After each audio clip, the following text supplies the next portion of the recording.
현미 이봉조 러브스토리 및 인생 이야기. 현미 남편 이봉조와의 결혼 이야기는 일반인들의 상식에서 벗어난 에피소드가 많습니다. 사실 현미는 이봉조의 본부인이 아니었고 이봉조에게는 주강지처와 자식들이 따로 있었죠. 다만 이 사실을 아는 사람들도 대개 그들의 결혼 생활을 굉장히 평면적으로 알고 있는 경우가 많습니다. 새 남녀의 입장과 더불어 제3자의 증언 역시 같이 살펴볼 필요가 있습니다. 가수 현미는 1938년 1월 21일 평안남도 평양에서 태어납니다. 올해 77살입니다. 개신교, 덕성여자대학교 가정학과 명예 졸업. 1957년 미팔군 무용수로 데뷔해서 활동합니다. 그리고 1962년 밤안개로 정식 가수로 데뷔했고 이후 보고 싶은 얼굴, 떠날 때는 말없이, 무작정 좋았어요, 몽땅 내 사랑 등의 대표곡을 남깁니다. 노사연, 이무송, 한상진, 박정은, 아일리, 큰아들 이영곤, 둘째 아들 이영준 등으로 연예인 집안이라고 해도 과언이 아닙니다. 동안 현미의 남편은 작곡가 이봉조로 알려졌습니다. 하지만 둘은 정식으로 결혼하지 않았고 이봉조에게는 본부인인 노전숙이 있었습니다. 그런데도 현미는 방송에서 결혼과 이혼, 남편이라는 말을 사용합니다. 현미 결혼 전에 남편에게 아이가 2명이 있다는 것을 알았지만 결혼을 했다. 하지만 결혼 후 한참 시간이 지나고 나서 아이가 2명이 더 있다는 것을 알게 돼 충격을 받고 집을 나왔다. 현미하지만 남편 때문에 내가 노래를 부를 수 있었고 여전히 존경한다. 사실 현미가 오늘날에도 이름을 남기는 유명한 가수이지만 한때 이봉조는 그보다 더 유명한 스타 작곡가였습니다. 그의 손에 의해 키워진 가수가 현미를 비롯해서 최희준, 윤복희, 정훈이 등이 있었으며 이봉조 TBS 악단 및 KBS 악단 단장을 역임하면서 가요계에 큰 영향력을 미쳤고 1972년에는 대한민국 문화예술상을 받기도 합니다. 이봉조는 노전숙을 1951년에 만나 연애를 했고 1956년 정식 결혼식을 올립니다. 원래 노전숙은 이화여고를 졸업했고 이화여대를 진학하지만 6.25 때문에 졸업하지는 못합니다. 이봉조와 노전숙이 이혼을 하지 않았기에 이봉조 전처 등의 말은 사실상 맞지 않는 말입니다. 그리고 이봉조 노전숙 부부는 1957년과 58년 연년생으로 딸을 낳습니다. 이런 상황에서 노전숙은 청천벽력 같은 사실을 알게 됩니다. 노전숙 둘째 딸을 낳았을 때 사람들이 심상찮은 상황을 귀뜸해 주었어요. 남편에게 여자가 생겼다고 물어물어 사무실로 찾아가서 현미 씨를 만나서 사정을 했어요. 처자가 있는 분이니 제발 관계를 청산해달라고요. 노전숙 그랬더니 딸만 둘 있으시대죠? 제 일은 제가 알아서 합니다. 그러더니 현미 씨가 휙 나가버려요. 그 후로도 노전숙은 여러 번 현미를 찾아가서 애원과 호소를 했지만 별무소용이었습니다. 현미는 이봉조와 더불어 사실혼 관계를 유지하면서 아들을 낳습니다. 바로 1962년에 고니와 둘째 아들 이영준을 낳죠. 그런데 현미의 말은 노전숙과 좀 다릅니다.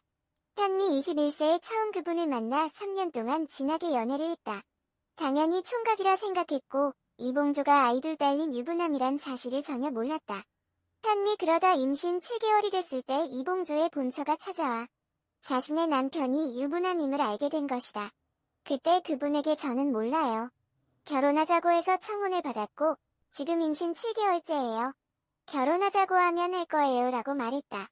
지금 생각하면 그분을 너무 가슴 아프게 한 것 같아 후회가 된다.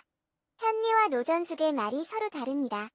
사실 인간은 자신에게 유리한 것만 기억하기에 이런 미묘한 차이점은 당연한 것인지도 모릅니다. 하지만 진실은 하나죠. 현미가 큰아들 이영곤을 1962년에 낳을 때 본처 노전숙도 아들 이영배를 1962년에 낳습니다.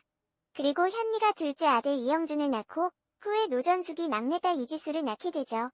즉, 이봉조는 동시에 두 집 살림을 했고 본처인 노전숙은 남편에게 첩이 있다는 사실을 현미 역시 만약에 그녀의 말대로 첫째 임신 7개월까지 이봉조가 유부남이란 사실을 몰랐다고 하더라도 이봉조에게 본부인과 자식들이 있다는 사실을 알고 있으면서도 계속 동거 생활을 했다는 뜻이죠. 그렇게 세 남녀의 두 집 살림이 계속되다가 1974년 현미와 이봉조는 이혼을 하게 됩니다. 그런데 그 원인이 좀 웃깁니다. 현미가 남편을 본부인에게 돌려보기 위해서가 아니라 이봉조가 바람이 났기 때문입니다. 후에 현미가 남편을 본부인에게 돌려보내기 위해서라고 인터뷰를 하는데 이것은 거짓말입니다. 당시 이봉조는 가수 김추자와 함께 일본 여행을 떠났다가 현미로부터 결별 선언을 듣게 된 거죠. 이때 언론에 발표된 것으로 두 사람은 완전한 이혼이 아니라 별거로 공식 발표를 합니다. 현미 남편과 헤어지자고 했더니 그럴 바엔 여기서 죽자며 칼을 가지고 들어왔다. 이러는데 어떻게 집문서를 가지고 나오겠냐. 어떡하면 도망갈 수 있을지만 고민했을 정도로 무서운 위협을 당했다. 아파트 정문에서 숨어있기도 했다. 현미 부부 사이를 청산하는데 따라 자식들에게 미칠 부작용을 생각해 냉각기를 갖는 것으로 결정을 지었다. 이때까지만 해도 언론에서는 이봉조의 본부인이 현미로 알고 있었습니다. 노전숙이 전혀 노출되지 않았기 때문이죠. 좀 더 보충하면 이봉조의 여자 관계는 현미 외에도 복잡했습니다. 현미 질투도 많이 했다. 어린 나이에 싸움도 많이 하고 울었다. 그래도 어맹난시하고 항상 우리가 잘난 사람하고 사니까 50%로만 차지하면서 감사할 줄 알자라는 말을 하곤 했다. 현미 새벽에 전화가 오곤 했다. 호텔에 이봉조 씨와 어떤 여자가 들어갔다고. 그러면 나는 내 남편은 내가 관리하니까 이런 전화하지 말라고 했었다. 그는 내 남편이고 내 스승이니까 내가 보호했다. 그래서 기자들도 나를 열렬하고 했을 정도다. 그러다가 이봉조는 1987년 심장마비로 급사하게 됩니다. 현미 별거에 들어가면서 남편에게 본처에 들어가 살라고 했지만 들어가지 않고 13년간 홀로 살았다. 남편을 찾아갔을 때는 당뇨로 수척해져 이후 남편에게 반찬도 해주고 방문했다. 현미 이후 다시 재결합을 하기로 약속했지만 며칠이 지나지 않아 남편이 갑자기 세상을 떠났다. 헤어지지 말고 더 이해하면서 살았으면 좋았을걸. 후회하는 마음이 들었다. 현미와 이봉조, 노전숙 간의 관계는 매우 복잡하고 당사자들의 증언에도 거짓말이 섞여있기 때문에 정확하게 알기란 매우 힘듭니다. 하지만 현미와 노전숙 간에 일치하는 증언이 있죠. 노전숙 아이들 아빠께서도 제가 뭐라 그러면 묵묵부답 고개를 떨구고 가만히 계셔요. 그땐 저도 젊었으니 누차 만류하면서 화도 냈지요. 소용이 없는 것 같더군요. 현미 두 집 생활을 하고 있었다는 걸 알고 왜 솔직하게 말하지 않았냐고 따졌다. 당시 남편이 나를 놓칠까봐 거짓말을 한 것이었다. 또한 제3자 역시 이를 뒷받침하고 있습니다. 신성일 당시 상황은 이랬다. 60년대 이봉조가 유부남인지 모르고 사랑에 빠진 현미는 이봉조와의 사이에서 아이를 둘이나 낳고 키웠다. 하지만 어느 날 이봉조의 본처가 늦둥이를 낳았다는 소식이 날아들었고 현미는 그 뒤로 짐을 싸 초등학교 6학년 4학년인 두 아이와 함께 아내의 집으로 찾아왔다. 남자에게 버림받고 빈털터리가 된 현미를 안쓰럽게 여긴 아내가 은행에서 자신의 신용으로 대출을 받아 현미에게 같은 단지 내 아파트를 마련해줬다. 1974년, 75년 무렵의 일입니다. 현미가 아이들과 함께 가방 하나만 들고 나타났다니 이봉조가 칼을 들 정도로 급박했다는 현미의 말이 어느 정도 신빙성이 있네요. 또한 신성일은 이봉조의 우유부단함을 탓합니다. 신성일 나는 평소 이봉조가 진주 출신의 사나이라고 생각했다. 그러나 현미와 자식들을 못 본 채 하는 그의 처신은 사나이답지 못했다. 자신의 말대로 본처와 헤어지던가 아니면 현미와 아이들이 먹고 살 수 있도록 해주어야 했다. 아무리 형이라고 불렀지만 두고만 볼 수 없었다. 어느 모임에서 이봉조와 마주쳤다. 나는 눈을 부릅뜨고 이봉조를 노려봤다. 형, 왜 그렇게 책임을 못 져? 동생한테 맞아봐야 정신 차리겠어. 그가 할 말이 있을 턱이 없었다. 신성일 역시 이봉조로부터 본처와 헤어진다는 말을 들은 것 같네요. 신성일 이봉조는 그 사건 후 나만 보면 피해 다녔다. 그리고 얼마 후인 87년 8월 세상을 두고 말았다. 나 역시 현미에게 애처로운 마음을 가지고 있다. 젊은 시절부터 남자의 보살핌을 제대로 받지 못하고 얼마나 고생을 심했을까? 지금도 가방 하나와 두 아이를 데리고 온 그녀의 모습이 잊혀지지 않는다. 후에 이렇게 신성일과 같은 연예계 동료나 기자들에게도 이런 내막이 퍼지기는 했지만 그래도 이봉조의 본처 노전숙과 아이들에 대해서는 알려지지 않았습니다. 그러다가 이봉조가 죽은 이후에 노전숙이 전격적으로 언론과 인터뷰를 했고 현미가 첩이었다는 사실이 드러나게 되죠. 노전숙 가족이 인터뷰를 하게 된 원인은 이렇습니다. 이영숙 영대 이봉조 노전숙의 아들, 서울대 법대 재학 중 사법시험에 차석 합격함이 고시에 합격한 후 연수원에서 연수를 받는데 동료 한 사람이 그러더래요. 너희 엄마 가수지? 워낙 이봉조와 현미 커플이 유명했기에 사회생활을 하는 이영대가 자칫하다가는 자신의 어머니가 바뀔 위기에 처해집니다.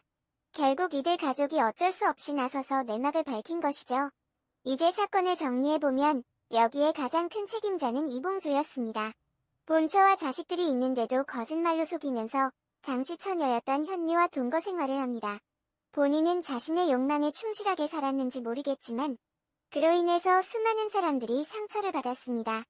한 사람의 잘못된 행동이 얼마나 큰 피해를 초래했는지를 잘 알 수 있는 것 같습니다.